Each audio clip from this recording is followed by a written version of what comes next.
Misalnya ana sahabat sugih, takokane pundi? Yas'aluna kama za yunfikun. Nabi kula niku sugih. Duit kula tak kekno sinten. Saiki ora ngarep wong sugih ngaku sugih. Lho sahabat kok takok mlete lho, sing sugih takok yas'aluna kama za yunfikun. Kanjeng Nabi kula niku sugih. Tak kekno sinten duit kula. Jare Kanjeng Nabi ya kekno keluargamu, kekno ngene-ngene. Wonten malih Tolhan sahabat sugih. Duwe kebun kurma paling apik. Baru ngoten ayat lantana lul birra hatta tunfiku mimma tuhibbun. Langsung disedekah. Engko sing pakar astronomi, pakar falak, pakar perbintangan takok Nabi yasalunaka anil ahillah. Engko sing wong wedok ngalami haid yasalunaka anil mahid. Saiki ora wong sowan kiai ini ben sugih. Ben utange iso kesahur. Mungkin ini dia diutang ora iso nyaur. Kula ngerti takoki tiyang ngono, seputi Gus utang kula kata ora iso nyaur. Aku lah ora iso nyaur utangku, cek kurang ae padha. Lah seputi Gus supaya kula sugih, aku dhewe ora sugih. Lah wong sing sowan nggo mobil yo donga sugih lho, kiai ini sudah motor ra duwe kok tetep ngekek ijazah. Mestine kiai ini sing duwe ijazah sing sowan iku, nek urusan sugih pinter sampean rene nggo mobil. Aku terima sepeda motor tuh. Nak carane tahajud pinter kula kiai. Nak carane golek dhuwit pinter jeneng. Jadi jenengan ngijazahi kula carane golek dhuwit, sampean tak ijazahi urusan tahajud. Niku barter jeneng. Ora tetep ora duwe dhuwit kok ngijazahi wong sing luwih duwe dhuwit. Waktu gale kok ning pondok Joko Tuwa ngijazahi dunya mahabbah. Ndekne dhewe nganti Joko Tuwa iku ora payu. Tetep ngedar donga napa? Mahabbah. Pengasihan itu pengarepe ku piye tunggale dukun tombok ngoten ndekne dhewe ora sugih disuwani gula 5 kilo seneng kok nebak nomor ana roh nomere dhewe ditomboki dhewe mung hadiah 2 miliar zaman SD SB nu sak miliar ana dukun-dukun sing omahe riyad kok dipercaya lah nek roh nomere dhewe rak ditomboki napa ini penting kalau aturaken ya jadi semenjak ngaji ini sampean mulai berpikir gimana bisa menyumbang Islam dimulai dari bentuk zuriatan apa? Thayyibah. Ini dimulai dari al-mu'minul qawiyyu khairun wa ahabbu ilallah minal mu'minid dhaif. Itu dawuh Kanjeng Nabi ya. Al-mu'minul qawiyyu khairun wa ahabbu ilallah minal mu'minid dhaif. Orang mukmin yang kuat tuh bisa kuat secara secara fisik, secara intelektual, kuat secara visioner. Itu khairun wa ahabbu ilallah. Karena kena didu. Orang mukmin yang kuat secara fisik, secara intelektual, secara materi kena didu. Kena didu mbek wong dolim sing kuat juga. Terus sampai ke dadi wong mukmin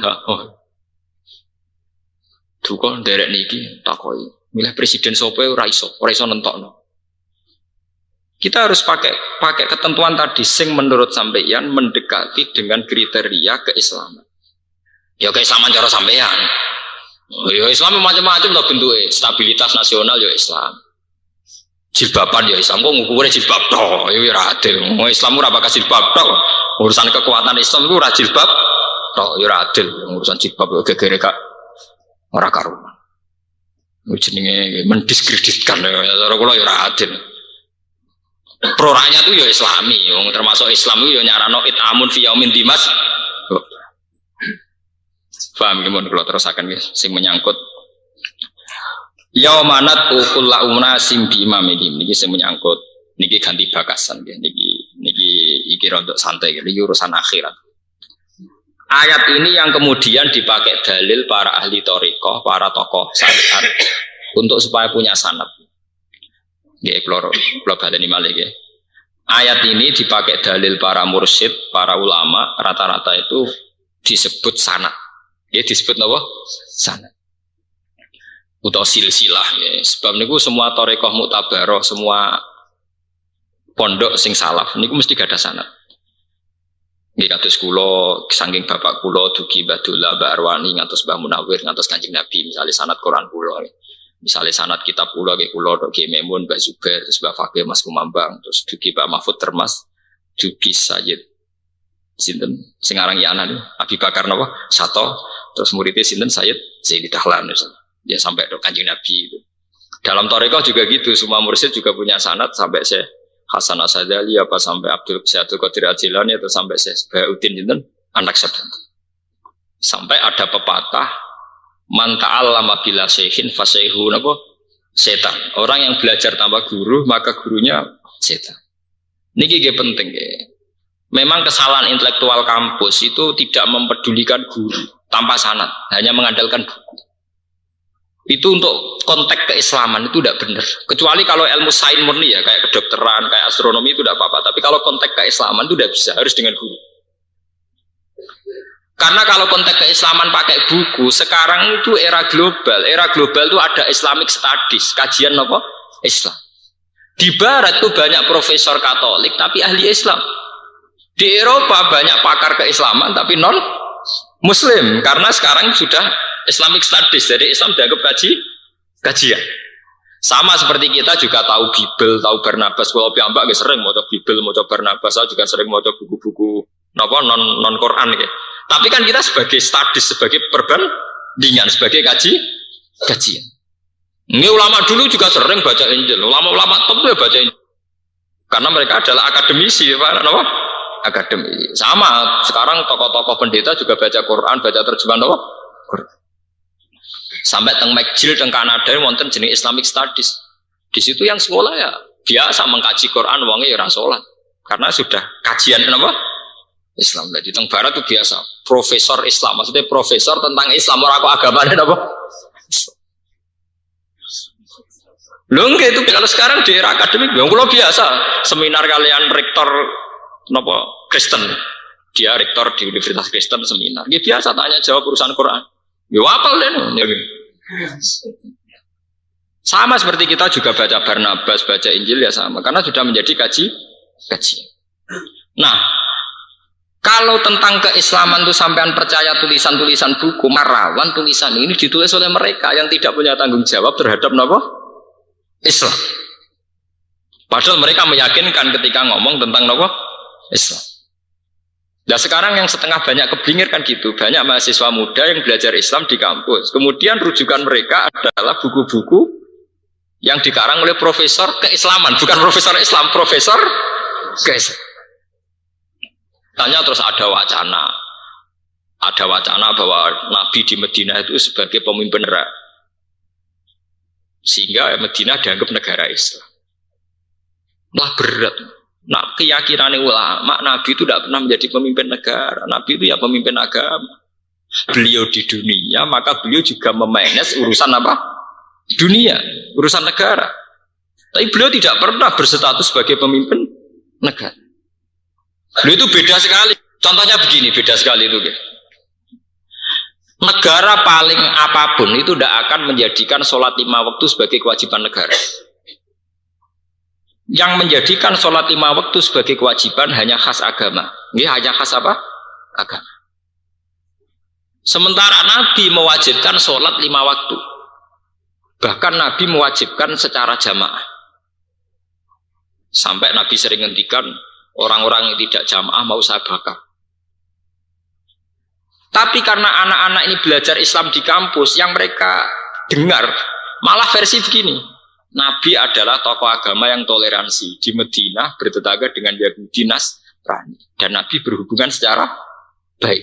Dia tahu sampai nak sering berhubung mesti khasnya mereka nak nyifati Nabi itu apa? Toleransi. Cara bertetangga dengan orang Yahudi, orang Nasrani.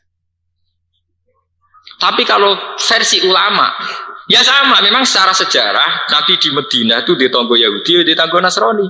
Tapi versi tiang ulama mestinya Nabi sering berdiskusi dengan Yahudi Nasrani tentang kebenaran kitab-kitab samawi.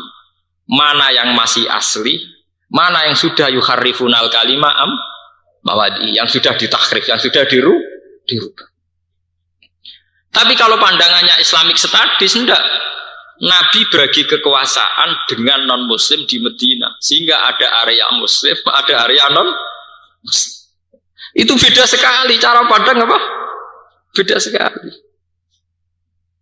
Sehingga akibat dari itu adalah jebolan kampus rata-rata cenderung sekulerisme. Berpaham apa? Sekulerannya melihat agama hubungannya dengan non-muslim saja. Santri cenderung pasif. Kancanan orang pada santrine angel ra karuan. Akhirnya pada ra bener ya, kalau sudah begitu pada ra bener.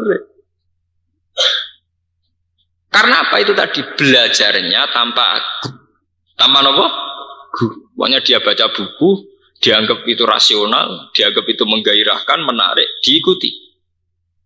Sebab itu penting ya manat kullu nasim bi imami. Mulane kula sawi niku ngendikane ulama-ulama niku.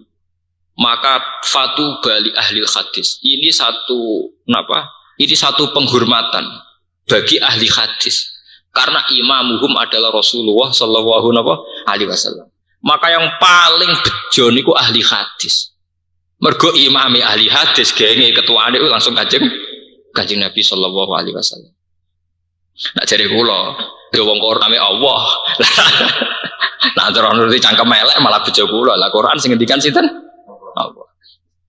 Lan nek kula hafal Quran, hafal hadis berarti mun imame mun bener langsung Allah kalian sinten? Rasulullah. Dadi muntak menapa? Muntak. Niki penting. Lho kula niku pas umroh. Niku teng Raudhah niku cita-cita kula pas tunggal kepengin sinau hadis. Kesampean. Karena kalau menurut Wahabi itu kitab Bukhari kan jadi Wahabi itu yang anti kan sama kayak manaqib, kayak kitab-kitab jimat kan gak seneng. Tapi kalau Bukhari kan gak dilarang. Karena Bukhari itu menurut mereka juga kitab napa? Sahih. Niku kula sinau Bukhari. Karena sanad itu penting. Ya manat kullu nasim bimam. Ya contoh sanad penting misalnya ngeten nggih niki misale nggih. Asyhadu alla ilaha illallah. Kita secara nal itu arti kita sama. Ora ana pangeran kecuali Allah. Yang berhak disembah hanya Allah. Terus kita punya sanad bahwa saat muni illallah itu tangan musabbihatahu itu dilepas. Kalau kita orang-orang Sunni, nggih. Orang-orang Sunni ya, kados kula nggih. Kula nek masalah ngoten niku kan anut Sunni ya, sebetulnya. Cuma dalam konteks Indonesia Sunni ku kan NU, sagepé anut NU utawa anut. Wong cara kula niku teng Indonesia niku sing perlu didongakno niku pokoke NU, Muhammadiyah, Nahdlatul Ulama. Niku kelompok besar yang harus kita hormati. Meskipun kita tidak anti yang kelompok lain, tapi yang besar harus kita hormati. Karena as-sawadul azam kelompok besar. Mulane kula nu bae secara pribadi kadang beda dengan NU dengan Muhammadiyah, tapi yang sering saya doakan tuh NU, Muhammadiyah atau Nahdlatul Ulama. Pokoknya yang kelompok besar. Kelompok besar ini penting untuk menjaga keserampan apa? Masa. Kowe nak nuruti kelompok-kelompok cilik senajan to bener ku aneh-aneh. Misalnya kayak An-Nazir. An-Nazir itu mungkin bener, mergo duwe dalil. Misalnya Nabi ku rambutnya dipilok. Tapi wong sampe jamaah milok rambut barang ngono maksudnya. Artinya mungkin sudah benar, memang Nabi itu rambutnya kan apa? Dipilok. Sehingga jamaah nazir rambutnya apa? Dipilok.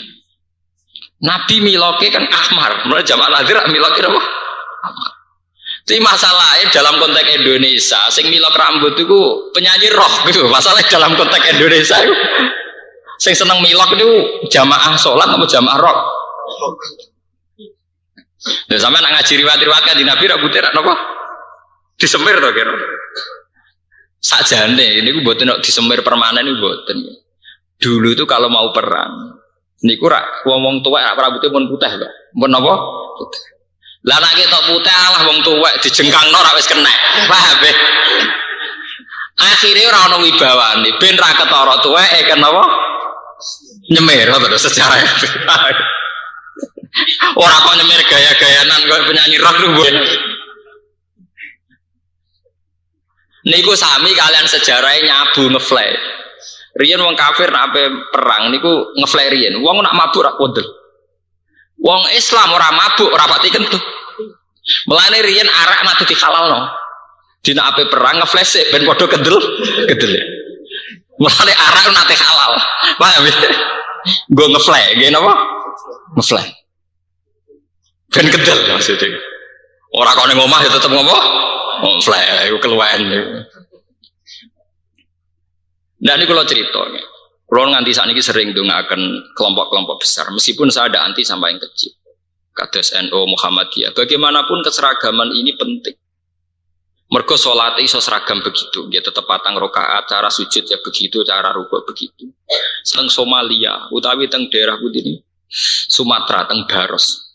Niku Islammu iku mau sholatnya 3 kali, hanya 3 kali. Terus engkau sampai yang pedalaman Purwodadi teng Islam Samun aneh-aneh. Sehingga kita butuh mediasi, yaitu lewat as-sawadil adzab, yaitu cara sholat orang NU dan Muhammadiyah. Mulane sholat itu disunatno jamaah, lan jamaah disunatno ning masjid. Masjid itu artinya tempat umum, kados musala kita termasuk. Niki kula tak cerita ijtihad. Dengan sholat di masjid di musola secara terbuka, sholat itu jamaah itu kan wajib, fardhu napa? Kifayah. Maka ada standarisasi sholat, ada ukuran umum tentang nopo sholat. Mergo sholat nak gak ono standare, orang akan subjektif. Misalnya sholatnya ora di dhuwit nak sujud suwi, sing utange akeh nak sujud suwi. Sholatnya wong seneng cepet. Nah dengan jamaah ini kan ono standar, cek sing sumpek, cek sing seneng ya sholatnya modelnya begitu. Paham ya? Begitu juga menyangkut sedekap. Sedekah umumnya kan ngene, jaman survei ning musala sing desa itu, ono sing mireng ngene, ono sing. Ini standar. Sampean kalau ke Turki, niku nak salat kados tiang baris. Sampean nak delok teng TV-TV, nak tiang Turki salat tangane dilepas. Nang kleto Mbah Sakur sing nate haji, tiang salat nak Mekah aneh-aneh, mulai salate dilepas tangane napa? Ini mengko balike teng cerita pentingnya guru padha ngecolot driji nggih padha. Nah itu tangan membentuk angka 51 terus ngeten pas ilawah dilepas wa harraka musabbihatahu nang jeneng hadis e yo nyakan hadis ning Bukhari yo nyakan wa nabi ngubah-ngubahno musabbihatahu. Nah cara NU cara Muhammadiyah supaya cara Muhammadiyah dalam ini kan padha pokoknya sangka digegem dilepas. Nah dilepas itu jenenge ubah wong sapa meneng dadi ubah ra jenenge ubah. Tapi sebagian kelompok Islam itu diubahnya diubah-ubah terus. Lalu tenan ini cerita nih. Diubah-ubah terus. Mergo filosofi ini itu ditemplei setan ben kepleset. Wah. Lah jare wong NU, cek goblok setan diubahno ngono kok ceblok. Oh lagi mosok ngubah ngono sisa napa? Nyeblokno napa? Setan.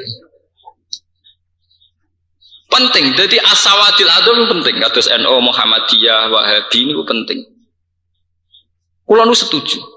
Kula nu anggere salat istihad teng pangeran wis hak kowe bae ngalim lah, duwe pendapat pribadi lah, kudu anut umume wong.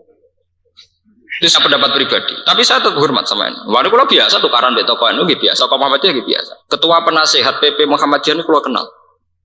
Ambek tokoh NU sing kenal nggih pirang-pirang. Mulai si Muzadi jebulan sarang ngoten kakak kula ngono ae. Biasa biasa debat artinya tidak cocok biasa, tapi kita harus tetap nopo hormat. Karena untuk bikin keseragaman. Contoh gampang balang jumroh. Balang jumroh itu ceritane, itu Nabi Ibrahim balang setan. Ketika untuk wahyu nyebelah Ismail digoda setan terus diantem watu. Ada standar dunia yang diterapkan ahli sunnah. Nganggo watu jupuk ke Musdalifah diantemno secara standar. Secara nopo? Standar. Andai kan ruang ijtihad itu dibuka, maka ya kayak Syiah itu jam dilemparkan. Mergo cara cangkeme wong-wong sing ijtihad. Lah setan mbok antem lonton ngono ya ora lara to. Nang antem sing buanter. Ambek penuh emosi. Makanya orang-orang Syiah kalau ngelemparkan ambek napa? Emosi. Yo jam ya oleh. Nak cara kita ndak oleh kudu watu. Ini pentingnya penstandaran. Ono ijtihad sesuai ngene. Wah, nak tujuane ngantem nglarakno setan. Dhisik pancen Nabi duwene watu. Saiki yo nganggo bedil. Mergo kira-kira watu mbek bedil luwih nglarakno napa? Bedil. Wong ana sing ijtihad pendawa anak bedil rong pati entuk akeh nganggo nuklir misalnya. Lah mana malah mina hancur.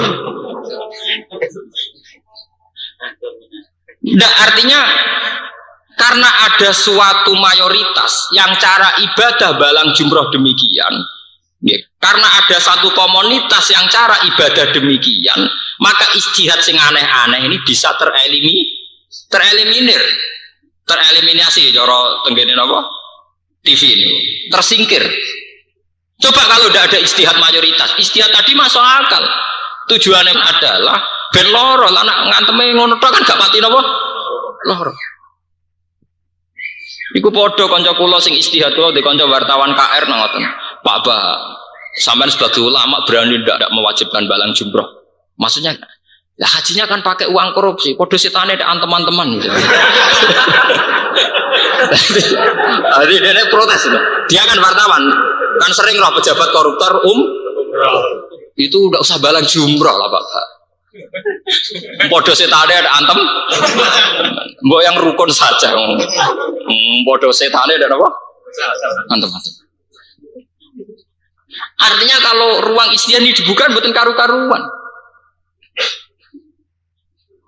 Iwak tuh gale kiai sing ra setuju istighosah cari. Istighosah ora setuju alasan pangeran jadi demonstrasi jadi. Kelompok banyak mendemo Tuhan. Ya itu kan pikiran-pikiran begitu tuh liar. Artinya kalau tidak ada sawadil adzam itu tidak ada mediasi untuk menjaga rangka ibadah. Standarisasi apa? Ibadah. Mulane kula nu matur nuwun sangat kalian NU, kalian Muhammadiyah, kalian Nahdlatul Wathon. Pokoknya yang mayoritas.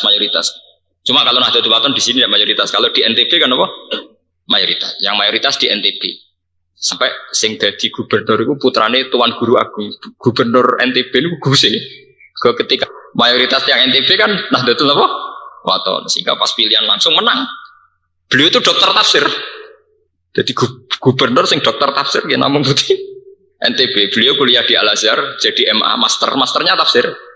Mulai ana pilihan langsung milah wong abahe ke tope mriko. Jadi gubernur ya kelurahan nggawa jalalen. Lho nggih tenan. Lan kula nu umpama rapati kiai, cara mboten gadah istiqomah mulang niku kula badhe teng NTB. Mergi seneng kula, tapi wong kula kiai mereka dadi dimatar. Wong kula untuk tugas teng Malaysia itu ya seminggu, teng Mekah nggih seminggu. Saya itu tidak berani tugas di luar itu. Misalnya jemben tentang Palestina kalau sudah bisa itu paling 2 minggu seminggu. Karena kita sudah tidak bisa penelitian kayak zaman riyen. Nah, kiai kudu istiqomah, loro kowe dadi kiai napa? Loro. Tapi tangan-tangan wong jaminane swarga nggih tak nikmati pawon. Nggih ana ikhlas kan mlebu napa? Swarga.